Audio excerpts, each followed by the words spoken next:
The last time he was here, Ken Lusaka, then the Bungoma governor, was literally a wanted man facing hostile questions from senators over alleged misgovernance in his county.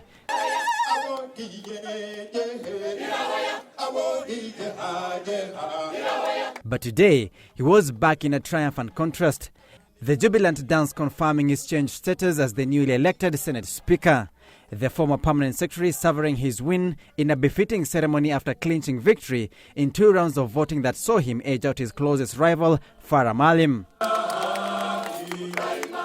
Failing to meet the 2/3 threshold of all votes of the 67 Senate members at 46 votes in round 1, the exercise was forced into a second round vote where the simple majority carries the day.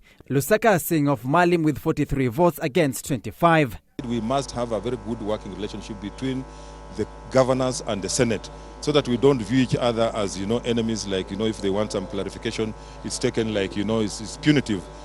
Lusaka's position secured at a Jubilee parliamentary group meeting at State House.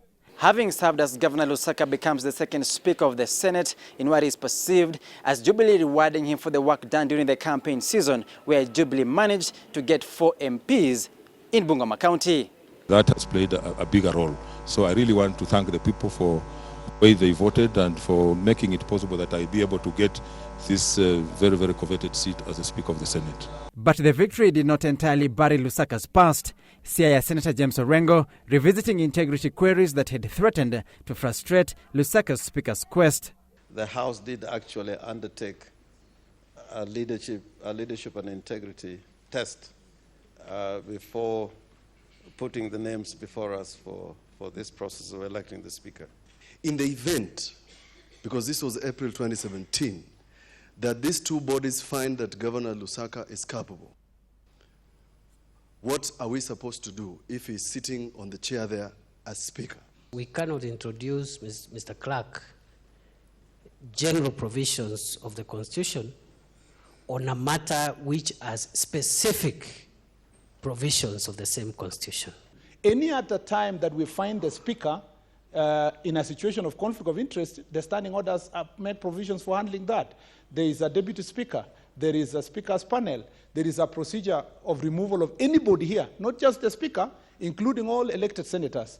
Nonetheless, the election of the Deputy Speaker was postponed given all applicants for the position, namely Senators Johnson Sakaja, Susan Kihika and Kimani Wamatangi, were prevailed upon to shelve their bids for outgoing Majority Leader Kithure Kindiki, who was to make an application for the position. I, Justin Bedan Joka Muturi.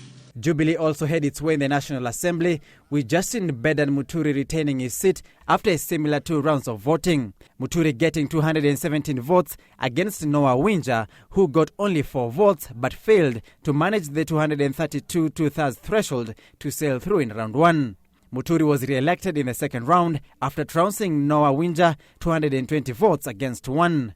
Moses Cheboy was elected unopposed to deputize the Speaker. Honourable members, further, we communally have a huge responsibility to serve all Kenyans and to continuously seek to address their aspirations. The 2 speakers now tasked to champion the legislative agenda of the 12th Parliament and also expected to safeguard Jubilee's interest in Parliament. Sam Mugina, Citizen Live at 9.